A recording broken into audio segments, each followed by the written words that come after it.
Hey, welcome to today's video. Today we're doing something a little bit different. We're going into an older home theater receiver. This is a Technics SAGX290. A friend of mine got this and hooked it up, and when he plugged it in, turned it on, it released the magic smoke. So I have been tinkering around with it, trying to figure out where the problem might be. It does turn on, because when you turn it on, you do hear the relays click, and then when you push buttons on the front panel, you hear some relays click, like turning on and off speaker sets, pressing the Dolby button. It does move, or does make noises, so there is some life there. So the power supply side works fine, but there's no display, and of course it doesn't do there's no audio. So as I was looking around this, trying to figure out where the magic smoke may have come from, I started disassembling. It has a lot of screws. Not so much on the top. There was like 3 on the back and 2 on each side in order to hold the lid on, so you could take the lid off. But then I did find that the audio board had some burned capacitors on it. So I'm thinking that may have been part of the place where the smoke came from, because it doesn't do any audio. So I'm going to have to replace those just to see if we can get it to work. But in order to get this out, you have to take out like all of these screws that hold the whole thing on the back. And there was like at least about 10 screws that I had to take out just to get to this area, to get this little add-on board out. Then also the display doesn't work on the front panel. So I'm trying to so there was 3 screws just on the bottom in order to pop the whole front panel off. So that just came off super easy. But then in order to get this board out to take a look at it, I've had to remove 2, 4, 6, 8, 10, 11 screws so far, and I'm not done yet. This would be screw number 12. So I know part of the front panel works because the power button works and some of the other buttons work, but we're not getting any display in here. So I gotta see if I can find out if there's anything on the other side of this board that would cause that. But it looks like, yeah, I'm gonna have to take the volume dial off.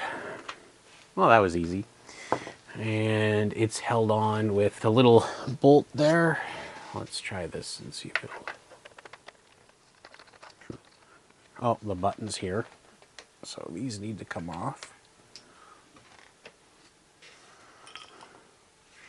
Now let's see. There we go. Well, right away, I don't see anything wrong here. I think this unit might have been in the house of a smoker, because there's a lot of brown kind of goo coming off all of these. Everything that I just cleaned has just got this like brown tar kind of stuff coming off. So first thing I think we'll do is we'll just clean all the connectors. So all 4 of these clips, or 6, actually there's 6 clips that hold in the display are all melted. So I don't know what made that kind of heat, or if it's just because it naturally sits right behind this massive heatsink, if just over the years they have just melted away or just become melted. But as of right now, I can't find anything on here that looks wrong. So after doing a bit of research online, apparently this is a known issue kind of with some of these receivers of the Technics line, is that the displays can go dead. One of the videos that I saw, they found a problem on the power board. Well, I took a look at the power board. It's right here, and there's nothing on here. There is some signs of there's been excessive heat, but nothing looks blown or bad. One of the other suggestions is to reflow all of the pins on the display unit. So let's go ahead and do that now.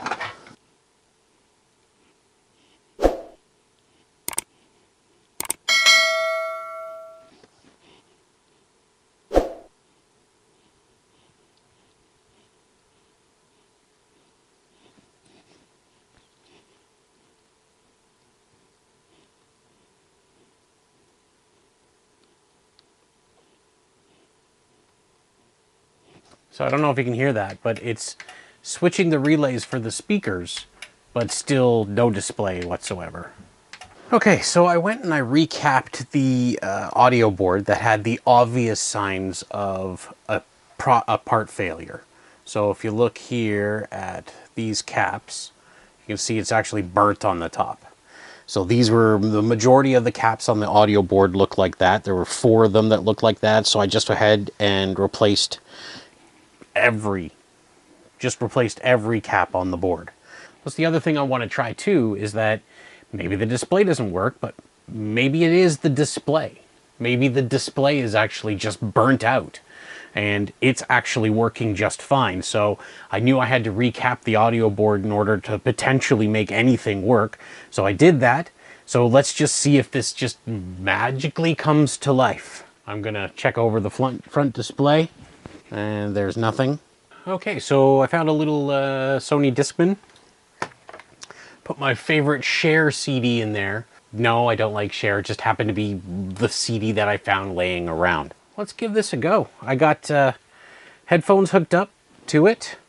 And let's just play something on here. Gonna put it on the CD input. And it's working. It's playing audio through the headphones right now. So it's just the display that's broken. I guess it could also be the amp itself because I haven't got speakers hooked up. But this is a good sign. So I think what I'll do now is I'll take that input and I'll just keep moving it around and see if all of the inputs work. Maybe it just needs a good, like, smack. That work? No. Okay, so I've been doing a lot more research on this problem with the display not working.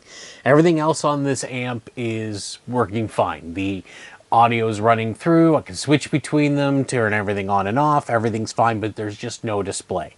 So originally I had assumed that the problem was going to be all in the power board, but totally a red herring. Replaced all the caps on there probably was a good thing because it did look that it had taken a hit at some point of voltage. So anyway, they changed them all there. I had to change them on the audio board in order to get audio to even work because all the caps were blown on there too. I was at a loss. I had no idea where to go with this. I watched another video, which I'll link in the description down below, were 12-volt vids, which they helped me with repair for the VCR that I did earlier on, about 5 months ago. So he was working on a problem with a display on a Technics tuner. He was showing the schematic, and I was like, I wonder if I can find the schematic for this amp. I found the service manual for it. So in the service manual is all the schematics. So I took a look at the schematics. So I assumed originally that this is the power board. I assumed that all of the voltage would, for the lower end stuff, would come off of this power board. So anything that didn't need huge amps or huge voltage, like the amplifiers and the stuff that drives the speakers and all that stuff, I assumed that that stuff would be, anything else but those would be driven off of this power board because it was producing a 6-volt line and a 5-volt line. What I found out after figuring out how to read in my crash course in reading schematics is that the power for the display comes straight off the main transformer, and it's these 2 4-volt lines down here. So the C and D follow along this line, and they can go directly, like straight from the transformer, right to, where is it again? It's right here. Right to FLAC1 and FLAC2. There's the ABCD from those 4 lines from the transformer, and the low voltage lines. So D and C are the straight lines straight off the transformer, and they go right into FLAC1 and FLAC2. So when I took readings with my multimeter on those 2 sets of pins, which AC1 goes here and AC2 goes here, when I would check these, I was getting only 2 volts. And I was like, what is going on? So there's clearly not enough voltage to drive them. So anyway, so I went further along into the schematic. So here's where AC1 and AC2 come into this this board, the video board, the display board. So they come straight in, and I noticed that they go right to 1 and 2, and right to 33 and 34, which were these pins and these pins. But then in the video that I saw from 12 volt vids, he showed that there was some capacitors and stuff in line. So what I didn't notice was on the 1 and 2 lines, so the FL1 AC, was it goes off into these two capacitors.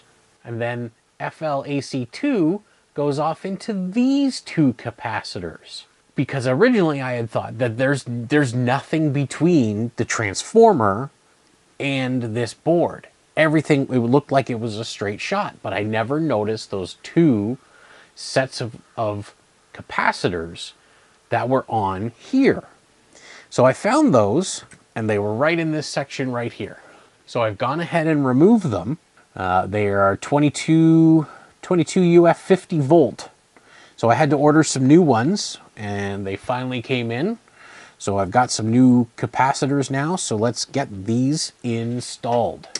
So lucky for me, this board makes it incredibly easy to put capacitors back in, as they mark the negative side with the clearly obvious part for where the negative part of the capacitor goes.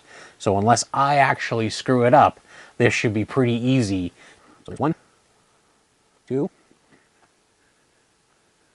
3, and number 4. Put a little flux on there.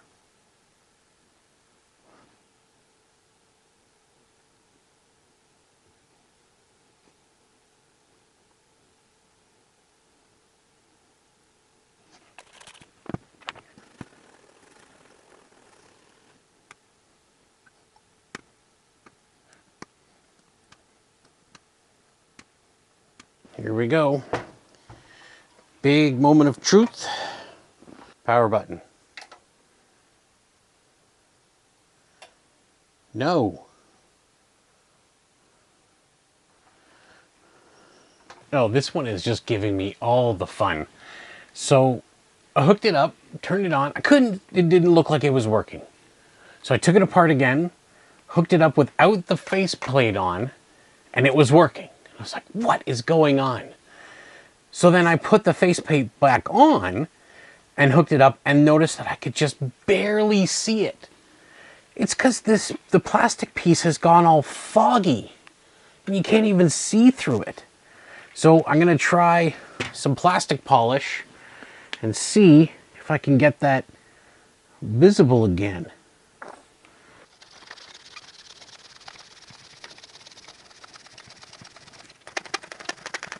Oh, look at that. So there's something on the plastic.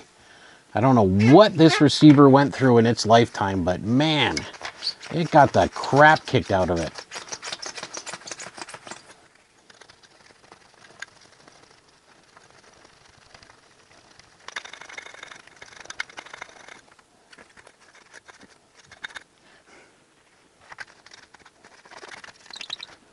Well, it's looking good, just I can't seem to get into the corners. You probably can't see it on camera, but it is getting clearer in the middle, but not in the corners. Okay, well that doesn't look too bad. Let's give the outside a little bit of a clean too, because if the outside's dirty, sure you're not going to be able to see what's on the inside.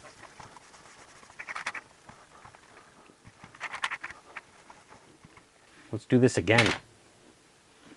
Hopefully this time is the last time.